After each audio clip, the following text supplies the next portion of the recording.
거룩하신 하나님, 오늘 우리 가운데 주님의 십자가를 바라보며 주님을 묵상하며 거룩하신 하나님의 은혜 가운데 살아가게 하옵소서. 예수 그리스도 이름으로 기도합나이다. 아멘. 욥기 14장 1절에서 12절 말씀 같이 보겠습니다. 욥기 14장 1절에서 12절 말씀 같이 보겠습니다. 시작. 여자가 낳은 사람은 사는 날이 얼마 되지 않고 고난으로 가득해. 꽃처럼 피었다가 신들어 버리고 그림자처럼 덧없이 사라지는데 주께서 그런 사람을 눈여겨 보시겠습니까? 주께서 나를 데려가 심판하시겠습니까?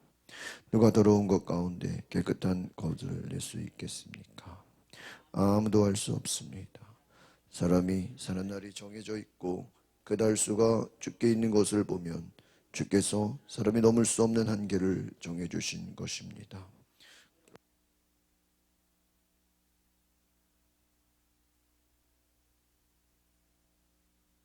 나무는 매일지라도 다시 싹이 돋고 부드러운 가지가 또 나오리라는 희망이 있습니다.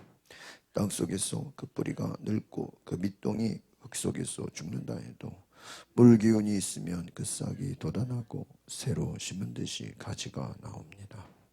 그러나 사람은 죽으면 사라집니다. 참으로 사람이 숨을 거두면 온데간데 없이 사라집니다. 바다에서 물이 사라지고 강이 잦아들어 바짝 마르게 되는 것 같이 사람도 한번 누우면 일어나지 못합니다. 하늘이 사라질 때까지 일어나지 못하고 그 잠에서 깨어나지 못합니다. 아멘. 오늘 욥기 14장의 말씀은 한 번 죽음으로 끝나는 이 땅의 삶에 대해서 말씀하고 있습니다.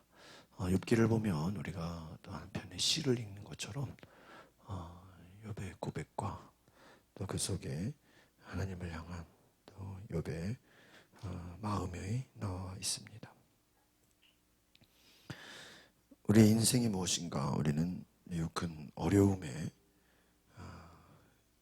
욥과 같은 고난에 압도당해서 많은 사람이 실망하게 되고 또 낙심하게 됩니다. 그러나 우리가 고난 가운데서도 하나님이 우리를 붙잡아 주시고 함께 하시고 우리를 바라보고 계심을 기억하시기 바랍니다. 고난 속에서 인생의 의미를 생각하게 되고 고난 가운데 다시 하나님을 바라보게 되는 것입니다. 하나님 앞에서 우리의 삶이 얼마나 소중한 것인가. 오늘 3절에 보니까 주께서 그런 사람을 눈여겨 보시겠습니까? 주께서 나를 데려가 심판하시겠습니까?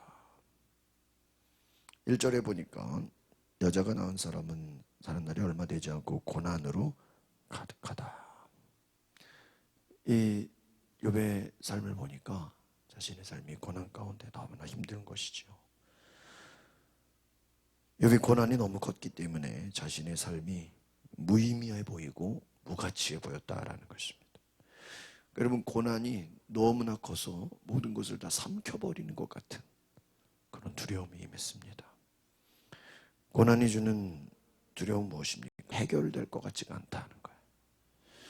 그 제일 힘든 게 뭐예요? 기다리는 게 힘든 거예요. 그러나 하나님의 약속을 붙잡고 기다리면 하나님이 다시 회복시켜 주시는 줄 믿습니다. 믿음이 없으면 기다리지 못해요. 낙심하게 됩니다. 무기력해집니다. 여러분, 상황이 어렵다고 해서 우리의 가치가 떨어지는 것이 아니다 하는 거예요. 현실이 어렵다고 해서 우리의 하나님의 자녀된 우리의 신분이 변화되는 게 아니다 하는 거예요. 하나님이 오히려 고난 가운데 우리를 지켜보고 계시고 우리에게 어떤 고백이 나오나 우리가 어떠한 믿음을 보이는지 하나님은 보고 계신 것을 기억하시기 바랍니다. 그래서 우리가 잊지 말아야 될 것은 어떤 상황 속에서도 하나님은 나를 바라보고 계신다. 하나님은 내 믿음의 고백을 기뻐하신다. 하나님이 여전히 우리를 사랑해 주시는 줄 믿습니다. 여러분, 우리의 가치를 올바로 여길 수 있기를 바랍니다. 오늘 2절에 보니까 꽃처럼 피어났다 시들어버리고 그림자처럼 덧없이 사라진다. 자신의 삶을 무의미하게 생각해요. 이런 꽃이 아름답지만 금방 폈다가 사라져 버리죠. 그림자, 아무리 그림자가 곧 없어져 버리잖아요. 안개같이. 자신의 삶이 아무것도 아니고 무가치하게 하기는. 여러분, 악한 마귀가 우리에게 주는 생각이 바로 이런 생각. 너는 아무런 가치가 없다. 너는 소망이 없다.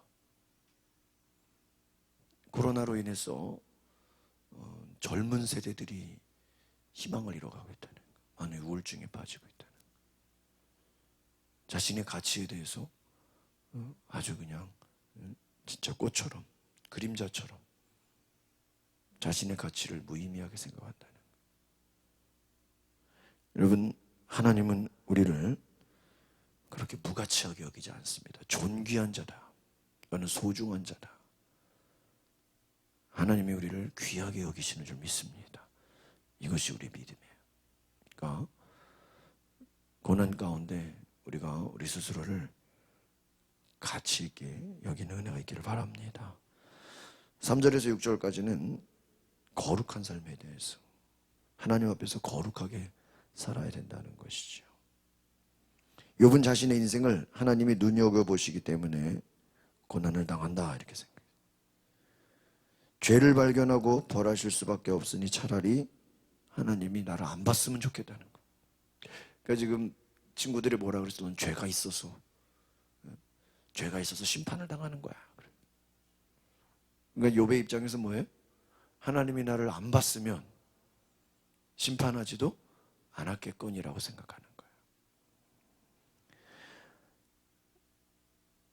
하나님이 여러분 우리를 심판하려고 우리를 보시는 게 아니죠.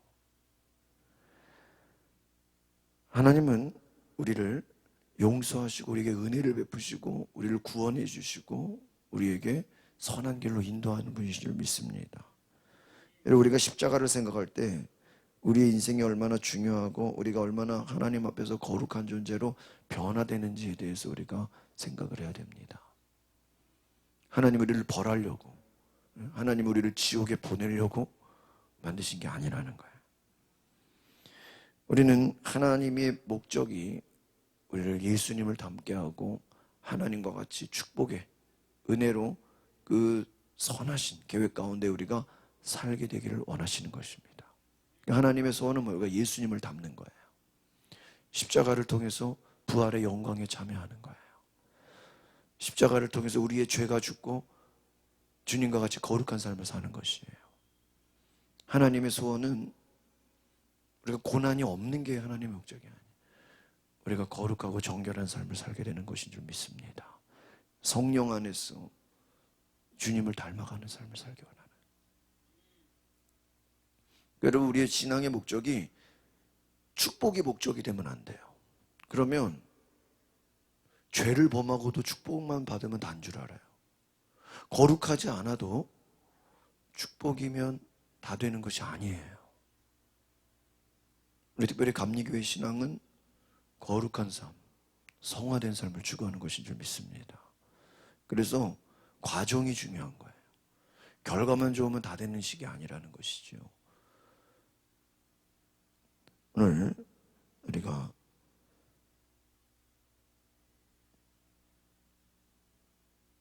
말씀 속에서 하나님이 주시는 거룩한 것을 깨달기를 바랍니다. 4절 보겠습니다. 4절 시작. 누가 더러운 것 가운데 깨끗한 것을 낼 수 있겠습니까? 아무도 할 수 없습니다. 5절. 사람이 사는 날이 정해져 있고 그 달수가 쉽게 있는 것을 보면 주께서 사람이 넘을 수 없는 한계를 정해 주신 것입니다. 그러니까 지금 이 욥은 하나님이 너무나 어려운, 쉽게 말하면 시험 문제를 어렵게 내가지고 다 떨어지게 했다는 거예요. 하나님이 원하시는 수준에 우리가 도달할 수 없어서 고난받을 수밖에 없다고 지금 그렇게 생각하는 거예요. 6절에 보니까 하나님 눈을 좀 떼주세요. 그가 일꾼처럼 그날을 채울 때까지 말입니다. 그러니까 하나님이 나를 좀 안 봐줬으면 그럼 고난이 없어집니까? 아니죠. 지금 하나님의 목적을 알지 못해요. 여러분, 민수기에서 이스라엘 백성들이 14장에 하나님을 향해서 원망해요. 왜 원망하죠? 하나님이 광야에서 우리를 죽게 하려고 했다는 거예요. 가나안 땅에 보내서 그 거인들의 손에 자기들을 죽이려고 했다는 거예요. 애굽에 매장지가 없어서 광야에서 죽게 하려 했다는 거예요. 그리고 하나님이 죽게 하려고 광야로 불러내신 겁니까? 아니죠. 하나님 가나안 땅에 보내시려고. 근데 우리가 생각할 때 하나님 홍해바다 건너서 한 번에 광야로 가면, 한 번에 가나안으로 가면 얼마나 좋겠어요. 근데 여러분, 그렇게 한 번에 가나안 땅으로 가면요, 하나님 말씀에 순종하지 않아요. 여러분, 우리가 내가 원하는 대로, 내가 하고 싶은 대로 하나님이 다 들어주고 다 축복해 주면요, 우리가 하나님 말씀 잘 들을 것 같죠. 그렇지가 않아요. 내 멋대로 살아요. 고난이 없으면 우리는 하나님의 은혜의 가치를 몰라요. 십자가가 없이는 그 구원의 은혜를 알 수 없는 거예요. 욥이 고난을 통해서 갑절의 축복을 받았을 때는 그 갑절의 축복이 이게 내 노력과 내 은혜, 내 공로가 아니라 하나님의 은혜구나라고 고백하는 거예요. 그러니까 고난받기 전에는 내가 잘했어, 내가 공로로, 내가 율법을 지켜서 복을 받았다고 생각했어요. 고난 이후에는 내가 잘해서 된 게 아니구나, 하나님의 은혜구나. 여러분, 여러분의 축복이 내가 뭘 해서 복을 받는 게 아니에요. 하나님의 은혜로 해요. 때는 여러분이 뜨겁게 기도해서 기도가 응답되는 경우도 있지만요, 여러분이 그냥 마음속으로 생각만 해도 응답된 적 있어요, 없어요? 있어요. 우리가 부르짖어야 하나님이 응답하시는 경우도 있지만요, 우리가 혼자서 그냥 혼잣말로 얘기한 것도요, 응답되는 경우가 많아요. 무엇입니까? 내 힘으로, 내 노력으로 되는 것이 아니라는 거예요. 내가 무엇을 해서 하나님이 주셨다, 그건 내 공로예요.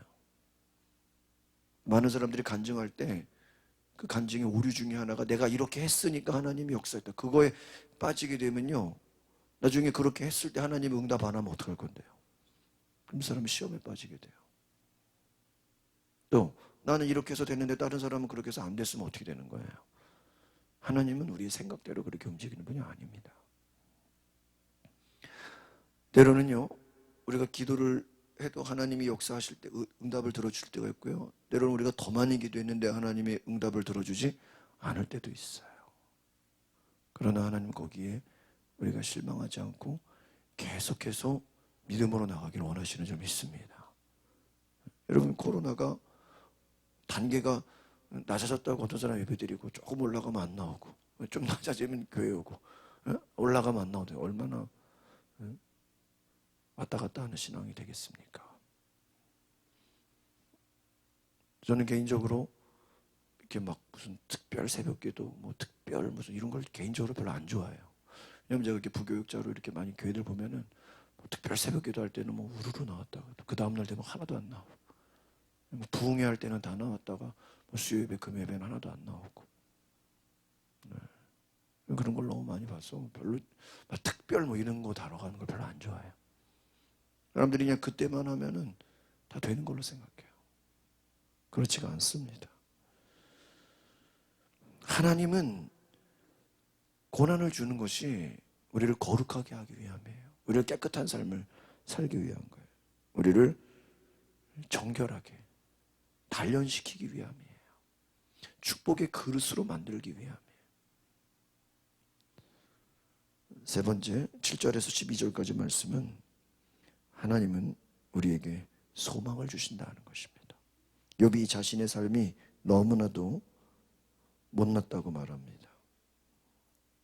지킨 나무는 다시 소생하지만 죽은 사람은 살아나지 않는다.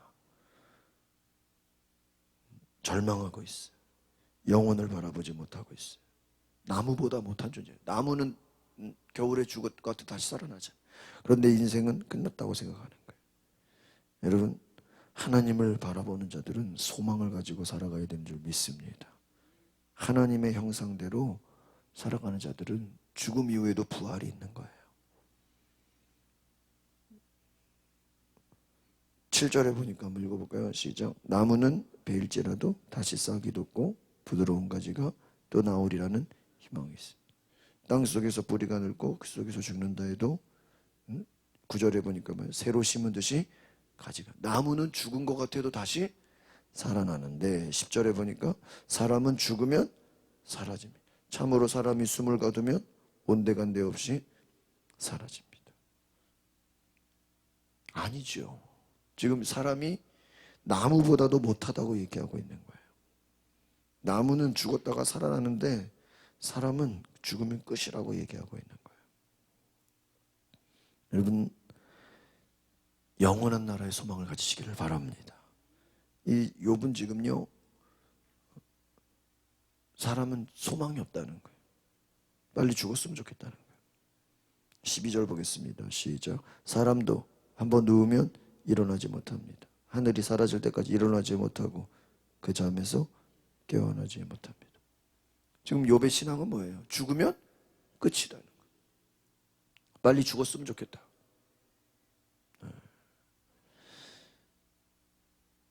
여러분, 죽음으로 끝나는 삶이 아닙니다. 죽음 이후에 하나님의 심판이 있고요. 하나님의 영원한 나라가 있어요.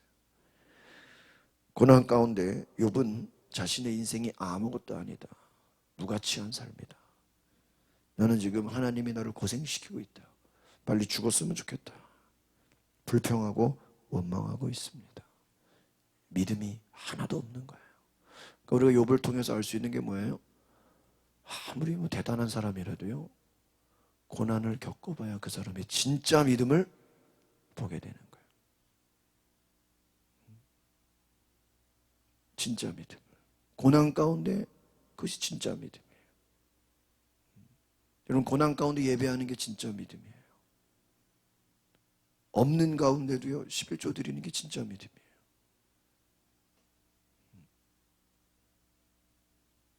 바쁜 가운데도 예배 드리는 게 진짜 믿음이에요. 어려움 가운데도 기도하는 게 진짜 믿음이에요. 여러분, 금식하고 철야하고 정말 하나님 앞에 매달리는 신앙, 고난 가운데 하나님을 찾는 신앙, 그것이 진짜 믿음인 줄 믿습니다.